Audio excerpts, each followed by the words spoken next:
মুসলিম হয়ে আমি আমি মুসলিমের কোনো সাপোর্ট পাই না, কেউ আমাকে সাপোর্ট দেয় না। কোরআন শেখায় না, নামাজ শেখায় না, আমি নিজের মোবাইল থেকে শিখছি। বিকাশে এবং ব্যাংকে বিভিন্ন রকমের হাজব্যান্ডের ক্যাশ দিই। আমার দেওর আমার সাথে 4 বছর থাকে, ওকে টানি আমি 4 বছর। তখন আমাকে 1.5 মাস ঘরের মধ্যে বন্দি করে রাখছে। আসসালামু আলাইকুম দর্শক, এই মুহূর্তে আমরা আছি শরীয়তপুর। একজন ভুক্তভোগী নারীর সঙ্গে কথা বলবো, যিনি খ্রিস্টান ধর্ম থেকে ইসলাম ধর্ম গ্রহণ করেছেন এবং মুসলিম একজন ছেলেকে বিয়ে করেছেন। তবে বিয়ের পর তিনি অভিযোগ করেছেন যে তার স্বামী পক্ষ অর্থাৎ তার শ্বশুররা তার থেকে প্রায় 1 কোটি টাকার মতো নিয়ে তাকে তার স্বীকৃতি দিচ্ছে না। আমি তার কাছ থেকে তার বিস্তারিতটা শুনবো। শুরুতে আপনার পরিচয়টা একটু দিবেন। আমার পরিচয়, আমি খ্রিস্টান থেকে মুসলিম হয়েছি। আমি একজন ওমান প্রবাসী এবং ওমান থাকাকালে আমার হাজব্যান্ডের সাথে বিয়ে হয় সাগরগড়ামি। আর ওর বাড়ি হয়েছে শরীয়তপুর, গোসারহাট, মাসুয়াখালী। আমরা যতদূর জানি যে আপনি খ্রিস্টান থেকে মুসলমান হয়েছেন, আপনি কি বিয়ের জন্য বা ছেলের জন্য আপনাদের কি রিলেশন ছিল কিনা, না। এবং ছেলের জন্যই কি মুসলমান হয়েছেন কিনা? না, আমি আমার কোনো রিলেশন ছিল না। ওদের ফ্যামিলিগত, ওর ফ্যামিলি ভাই ব্রাদাররা ওমানে ছিল। ওরা নিজে থেকে ওরা পছন্দ করে বিয়ে করাইছে আমাকে। তারপরে আমি ওর জন্যই আমি মুসলিম হয়েছি। ও আমাকে মুসলিম বানায় নাই, আমি ওর জন্য বিয়ে করে আমি মুসলিম হয়েছি। আমি নিজের থেকে শিখছি, কেন আমার হাজব্যান্ড মুসলিম, আমি মুসলিম ধর্ম গ্রহণ করছি। কিন্তু মুসলিম হয়ে আমি মুসলিমের কোনো সাপোর্ট পাই না, কেউ আমাকে সাপোর্ট দেয় না। এটা আমার একটা কষ্ট। আচ্ছা, আপনি আমাকে কোনো কোরআন শেখায় না, নামাজ শেখায় না, আমি নিজের মোবাইল থেকে শিখছি। আচ্ছা, আপনি যে আজকে দেখলাম যে থানায় আসছেন, কি বিষয়ে অভিযোগ করছেন? অভিযোগ করছি যে আমাকে নিয়ে সংসার করে খাবে না। তারা সব অস্বীকার করে। আমি 1.5 কোটি টাকা দিছি মাসুয়াখালী, আমি আফজাল গরামের বাড়িতে। আমি নিজে বিল্ডিং করছি, টাকা আমার। আমি ওকে টাকা দেই আমার শ্বশুরের ব্যাংকে, যে বিকাশে এবং ব্যাংকে বিভিন্ন রকমের হাজব্যান্ডের ক্যাশ দিই। আমার দেওর আমার সাথে 4 বছর থাকে, ওকে টানি আমি 4 বছর। আচ্ছা, মূলত আপনি ঝামেলাটা কোথা থেকে শুরু হয়েছে একটু ঝামেলাটা বুঝিয়ে যখন বলবেন? আমি লাস্টে যখন টাকা আমি দেই না 2025-এ জুন থেকে, তারপরে আমার সাথে কথা বলে না। তখন কথা না বলে 3 মাস থেকে কথা বলে না, আমাকে কেউ ফোন দেয় না, শ্বশুর শাশুড়ি কেউ। তখন আমার মনে সন্দেহ জাগে, কিন্তু ওর বাড়ির ঠিকানা আমাকে দেয় না। আমি অনলাইন সার্চ দিয়ে আমি আসি, আমি কিন্তু লেখাপড়া জানি না। তারপরে অনলাইন সার্চ দিয়ে ডাইরেক্ট আমি ওমান থেকে আমি মাসুয়াখালী চলে আসি। সেটা নিয়ে তারা অবাক হয়ে যায়, মেয়ে কী করে আসলো। আসার পরে আমাকে কোনো অধিকার দেয় না, আমি জোর করে অধিকার নেই। তখন আমাকে 1.5 মাস ঘরের মধ্যে বন্দি করে রাখছে। আচ্ছা, আপনি মূলত হচ্ছে ওমান প্রবাসী, তাই তো? ওমানেই আপনার আপনার হাজবেন্ড যাকে বলছেন, সে ওমানেই আপনাদের বিয়ে হয়। পরবর্তী ওমান থেকেই আপনাদের কি বিচ্ছেদ বা এই ধরনের কিছু? না, কোনো বিচ্ছেদ না, কোনো ঝগড়াঝাটি, কিচ্ছু না। হঠাৎ করে সে যোগাযোগ বন্ধ করে জি, দিয়েছে? হঠাৎ করে 2025 সালে আমার সাথে কথা বলা বন্ধ করে দিয়েছে। 2025-এ রোজার থেকে, ঈদের পর থেকে আমার সাথে কেউ যোগাযোগ করে না। আমার সাথে একটা টাকা চাইছিল, বলছে কি বাড়ির কাজ একটু বাকি আছে, তুমি আসবা, তো আমার টাকা দাও। তা আমি বলছি আমি এখন আর টাকা দিব না, আমি বাড়িতে গিয়ে একবারে টাকা দিব। আচ্ছা, এর মধ্যে একটা প্রশ্ন আছে। আপনি প্রথম অবস্থা হচ্ছে আপনি কেন টাকাটা দিয়েছেন এবং পরবর্তীতে কেন টাকাটা দেওয়া বন্ধ করেছেন? দিয়েছি যে ও বলছে আমার বাড়িতে ঘর বাড়ি কিচ্ছু নাই, তুমি কোথায় থাকবা। তখন আমি চিন্তা করলাম কি, আমার স্বামী, আমার সংসার, আমার শ্বশুর শাশুড়ি। আসলেও তো আমি যদি একটা বাচ্চা নেই, কোথায় থাকবে, আমি কোথায় থাকবো, মাথা গোঁজার তো একটা ঠাঁইয়ের দরকার। সেই চিন্তা করে আমি ঘর দিছি। ওদের বাড়িতে ঘর ছিল না, কিছু ছিল না। পরবর্তীতে টাকা কেন দেওয়া বন্ধ করেছেন? দিছি যে রুম্মান ভাই আমাকে নাকের পাড়ার, যে ওর ভাই, ওরা বলছে, ওর ফ্যামিলি বলছে, আজকে যে বাড়িতে গেছি আমার কাকি শাশুড়িরা, দাদি শাশুড়িরা বলছে তুমি টাকা দেওয়া বন্ধ করো। তা এখন তোমার স্বামীরে বিয়ে দিচ্ছে তোমার শ্বশুর। তারপরে আমি টাকা দেওয়া বন্ধ করে দিছি, দেই নাই। আচ্ছা, এর পরবর্তীতে আপনি বলেছেন যে আপনি যোগাযোগ বন্ধ হয়ে যাওয়ার পর আপনি আপনার শ্বশুর বাড়িতে আসেন এবং দাবি করেন যে আপনি তার স্ত্রী। এর পরের ঘটনাটা কি? এরপরের ঘটনা, যখন আমি আসি, আমার আসার পরে আমি ওখানে এরকম ভিডিও টিডিও করি, করার পরে পরে শেষে আমার শরীয়তপুরে নিয়ে আবার আগস্টে মাসে বিয়ে করায় আমার শ্বশুর কোর্টে নিয়ে। মানে বিয়ে করার উদ্দেশ্য ছিল কি, আমি যে 1.5 কোটি টাকা দিছি, কিভাবে ধাপে ধাপে দিছি সবগুলোই আমার কাছে আছে প্রমাণ। এবং এই টাকাটা দিতে পারবে না দেখে, অস্বীকার করবে দেখে আমাকে কোর্টের মধ্যে আবার বিয়ে করায়। বিয়ে করে যে 4 লাখ টাকা যৌতুক, এই যৌতুক দিয়ে বিদায় করে দিবে, এই জন্য আমাকে এই চালাকি করে বিয়েটা আবার শরীয়তপুরে আগস্ট মাসে করায়। আচ্ছা, আপনি বলছেন যে আবার আপনাকে বিয়ে করায় কেন? প্রথম বিয়েটার কি হয়েছে? ওটার কোনো ডকুমেন্ট কিংবা কিছু করা হয়নি? প্রথম বিয়ে যেটা ছিল, এক ছেলের সাথে 3বার বিয়ে হয়ে গেছে। প্রথমত এখানে কাজে ডেকে বিয়ে করাইছে, মুসলিম বাঙালি কাজী। ওখানে যেহেতু উমানি, ওরা আরবি বুঝে না, বাংলা বুঝে না, হিন্দি বুঝে না, ওরা আরবি ভাষায় কথা বলে, কোরআনের ভাষায়। তখন ওদের বাঙালি, আমাদের যে বাঙালি আছে, বাঙালির সাথে হুজুর ডেকে বিয়ে করাইছে ইয়াতে বৌদ্ধভাবে। তারপরে ওখানে এবিডিবিও হয় না। তারপরে আমি বলছি যে আমাকে কাবিননামের দরকার। তখন ও আমার এটা নিয়ে অনেক ঝগড়া হইতো, মদ খেয়ে আমাকে মারধর করতো। কাবিনের কি দরকার, আমি তোর স্বামী না? আমি বলি তারপরে আমার কাবিনের দরকার। তখন ওর বন্ধু আছে রাসেল নাম, ওর বাড়ি কুমিল্লাতে, ও ওমানে থাকে। তখন ও ছুটিতে আসছিল বাংলাদেশে। তখন ওরে দিয়ে সেই কুমিল্লাতে কোর্টের মধ্যে এবিডিবি করায়, কিন্তু ওটা প্রতারণা বিয়া।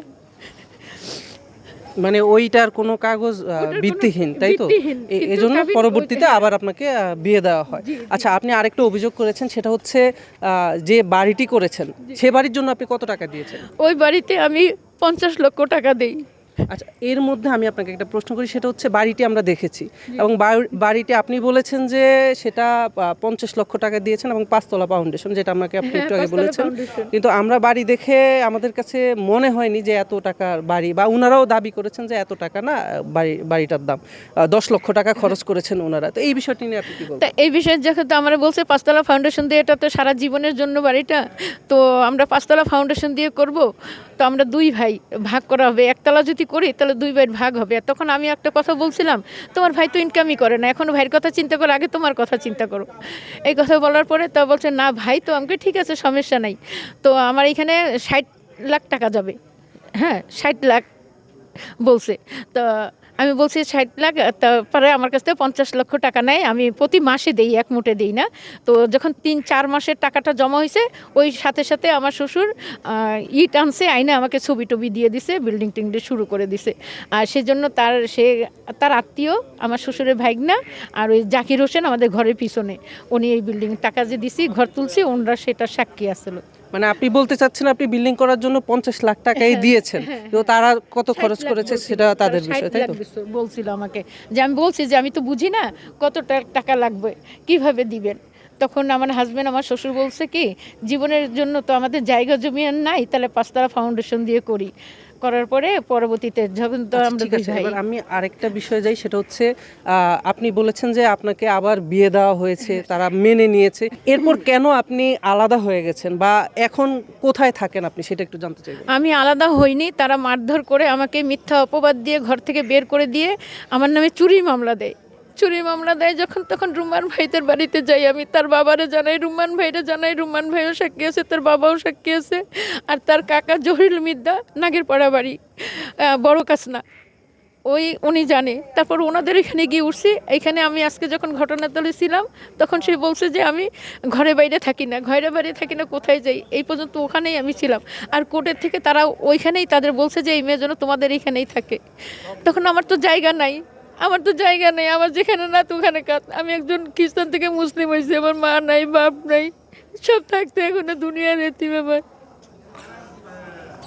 আমি কোনো জায়গায় মুসলিমও স্বীকৃতি পাচ্ছি না, আমি খ্রিস্টান ধর্ম স্বীকৃতি পাচ্ছি না, আমি কোথায় যাব?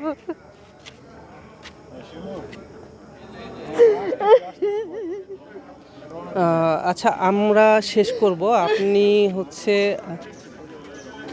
বাবাকে আমি হারাইলাম, আমার মা এই বিয়ের কথা শুনে স্ট্রোক করে মারা গেছে। আপনি আজকে থানায় এসেছেন এবং দেখেছি আমরা যে ছেলের আপনার শ্বশুর বাড়িতে গিয়েছেন, কেন থানায় এসেছেন এবং অভিযোগ কি করেছেন সেটা আমাদেরকে একটু বলবেন। এখন অভিযোগ করছি যে আমাকে নিয়ে যেহেতু সংসার করবে না, খাবে না বলতেছে। এখন আজকে গেছি, বলতেছে অস্বীকার করবে না, আমরা নিয়ে খাবো। আমরা বলি নাই যে আমরা খাবো না, কিন্তু আমি জানি না, আমার ছেলে জানে, তার মানে সেটা অস্বীকারই। ওনার ছেলে কবে আসবে? তাহলে ওনার ছেলেকে নিয়ে আসুক, তাই না? থানায় কি জিডি আর করেছেন? থানায় মূলত জিডি করছি যে আমি এত এত টাকা পয়সা দিছি, আমাকে টাকা পয়সা নিয়ে সে অস্বীকার করতেছে যে আমি টাকা পয়সা দেই নাই, আর ও কোনো টাকা পয়সা দেয় নাই। এই জন্য তাকে জিডি করা হয়েছে যে আমি আমার বিচারটা, সুস্থ বিচার যাতে আমি পাই। আমি একজন খ্রিস্টান এবং খ্রিস্টান থেকে মুসলিম হয়েছি, আমি সুষ্ঠু বিচার চাই। আচ্ছা, আপনি এর মধ্যে একটু বলেছেন আমাকে একটু আগে যে আপনাকে ব্ল্যাকমেইল করা হচ্ছে, কেন করা হচ্ছে? ব্ল্যাকমেল করা হয়েছে যে আমাকে খারাপ পিকচার দিয়ে, মানে আমাকে রাখবে না, আমাকে ডিপোজ দিবে, সেই খারাপ পিকচার দিয়ে আমাকে ব্ল্যাকমেল করছে যে অনলাইনে খারাপ খারাপ পিকচার দিয়া, এটা দিয়ে দেখাইয়া জনগণকে যে আমাকে ডিপোজ দিয়ে দিবে। মানে আমার খারাপ পিকচার বলতে কি আপনার পিকচার আপনার স্বামী এমন করতেছে? না, আমার পিকচার না, আমি জানি না ওটা কার পিকচার, অন্যজনের। ওখানে আমার কোনো চেহারা মেহারা কিচ্ছু নাই। এটা কি আপনার হাজবেন্ড করতেছে না আপনার শ্বশুর বাড়ির লোক? আমার শ্বশুরবাড়ির লোক, আমার হাজবেন্ড, ওর বন্ধুবান্ধব সব ফেসবুকে ওদেরকে দিছে। আমার শ্বশুরবাড়ির লোকই করতেছে এগুলো। শেষ, একদম শেষ করে ফেলবো। আপনার হাজবেন্ডের সাথে আপনার শেষ কি কথা হয়েছে? আমার শেষ কথা হয়েছে এর মধ্যে আগস্ট পর্যন্ত কথা হয়েছে, আর কোনো কথা হয় না আমি ওই বাড়ি থেকে আসার পর থেকে। কি কথা হয়েছে? যে থাকো, এই সেই হ্যান ত্যান, আসো ভালো আসো, টাকা দাও। তারপরে আমার সাথে অনেক অত্যাচার হয়েছে। আমাকে বলতেছে কি আজকে 10 লাখ টাকা দাও, কালকে 10 লাখ টাকা দাও, আমি বাংলাদেশে আসবো। আর সেই মেসেজও আমার কাছে আছে, বলতেছে আমি বিদেশ করব না, আমাকে টাকা দাও, আমাকে নিয়ে আসো, আমি বেকারি দিব। কিন্তু গোসেরাটে একটা বেকারি আছে, ওটা হয়েছে আপনার ইয়েতে কৃষি ব্যাংকের সামনে, ওই বেকারিতে টাকা দেওয়া হয়েছে। টাকা দেই নাই দেখে আমার সাথে অত্যাচার করা হয়েছে, আর আমার নামে মিথ্যা মামলা দিছে, বাড়ি থেকে বের করে দিছে। আপনার পরিচয়টা একটু দিবেন। আমি মোহাম্মদ জাকারিয়া হোসেন, আপন মানবাধিকার পরিচালক দায়িত্বে আছি। ওমান প্রবাসী একজন নারী, তিনি হচ্ছে খ্রিস্টান ধর্ম থেকে মুসলিম ধর্ম গ্রহণ করেছেন এবং আজকে থানায় এসেছেন। আপনারা মানবাধিকার সংস্থা থেকে দায়িত্ব নিয়ে তাকে নিয়ে এসেছেন এবং তার অধিকার আদায়ের জন্য এসেছেন। আমি আজকের ঘটনা একদম সংক্ষিপ্তে জানতে চাচ্ছি, আপনারা আসলে কি কি ব্যবস্থা নিয়েছেন? আসলে দেখেন, আপনার হচ্ছে যে বোনটা আছে উনি তো খ্রিস্টান ধর্ম থেকে মুসলিম ধর্মতে আপনার হচ্ছে আছে, তো সেই জায়গা থেকে আসলে আমার মনে হয় এটা আমাদের নৈতিক দায়িত্ব। হ্যাঁ, তো এখন উনি যে ব্যাপারগুলো নিয়ে আসলে কমপ্লেন করেছেন, একটা মানুষ কমপ্লেন করলে যে সব কিছু সত্য হবে এমনটা কিন্তু নয়, তাই না? আমি যদি বলি যে এটা না এটা এইগুলাই যে সত্য হবে এমন তো কোনো আসলে নাই। তো যেহেতু উনি বলেছেন, আমরা বিষয়গুলো নিয়ে আসলে গ্রামের মানুষের সাথেও কথা বলেছি যে কতটুকু সত্য মিথ্যা। বাকিটা আপনার হচ্ছে দেখেন এখানে ওনার যে বিষয়গুলো আছে এগুলো আইনি কিছু প্রসিডিউরের ব্যাপার আছে। হ্যাঁ, এটা নিয়ে আমরা ওসি সাহেবের কাছে একটা আপনার হচ্ছে অভিযোগও দিয়েছি। তো এখন অফিসার ইনচার্জ যিনি আছেন উনি কোনো একটা আপনার হচ্ছে এসআইকে ইনভেস্টিগেশন দিয়ে আসলে দেখবে কতটুকু সত্য ঘটনা এখানে ঘটেছে। যদি উনি ইনভেস্টিগেশন করে দেখে যে না ওনার সঙ্গে আসলেই অন্যায় হয়েছে, তাহলে উনি আমাদেরকে কথা দিয়েছেন যে অবশ্যই আইনগত যত পদক্ষেপ নিয়ে উনি সর্বোচ্চ সহযোগিতা করবেন। আচ্ছা আপু, আমরা আজকে দেখতে পেলাম যে আপনারা শরীয়তপুরে এসেছেন এবং এখানে একজন ভুক্তভোগী নারীকে নিয়ে এসেছেন যিনি খ্রিস্টান ধর্ম থেকে মুসলমান ধর্ম গ্রহণ করেছেন এবং তার স্বামীর বাসায় যোগ্য অধিকার পাচ্ছে না এবং অস্বীকার করছে এবং তিনি কিছু টাকা মানে তার স্বামীর বাড়িতে দিয়েছেন। জিনিসগুলা হচ্ছে আপনি এই পেপারসগুলা, আপনি হচ্ছে ওনার অ্যাডভোকেট, আমি যতদূর জানি, আপনি পেপারসগুলা কি দেখলেন বা কতটুকু সত্যতা পেলেন এখানে? আমি এই ওনার এই গ্রাম এসে, এই গোসাইরহাট গ্রামে এসে ওনার যে বাসা, যেখানে ওনাদের বাড়িতে আমরা গিয়েছিলাম। আর উনি যে সমস্ত ঘটনার কথা বলেছে বা ওনার কাছে যে সমস্ত কাগজপত্র আছে মামলার, ওনার নামে চুরির মামলা করছে, মানে প্রথম থেকে শুরু করে শেষ পর্যন্ত যা বলছে যে ওই পরিবারকে, ওনার স্বামীর পরিবারকে উনি 1.5 কোটি টাকা দিয়েছেন। উনি ওমান প্রবাসী এবং এটা প্রথমে আমার কাছে আসার পর আমি চিন্তা করলাম কি আসলে এই ঘটনাটা আসলে কতটুকু সত্যতা আছে।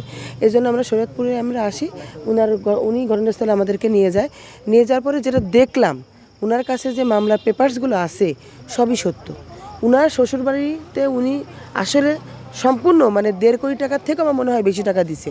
তারপরে আবার 50 লাখ টাকা দিছে বাড়ি করার জন্য এবং আদার্স যত রকমের প্রমাণ আমরা ওনার শ্বশুর বাসার কাছে ওনার জিজ্ঞাসা করেছি, ওনার শাশুড়ির কাছে আমরা জিজ্ঞাসা করেছি, তা ওনার সকলেই অস্বীকার করে।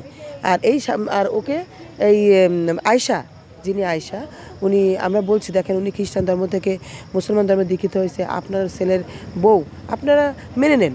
কিন্তু না, বলেছে আমার ছেলে যদি না মেনে নেয় আমাদের কিছু করার নাই, আমার ছেলে যা বলবে তাই। অথচ শ্বশুরমশাই সে কিন্তু নিজেই ওনাকে কিন্তু বিয়ে দিছে।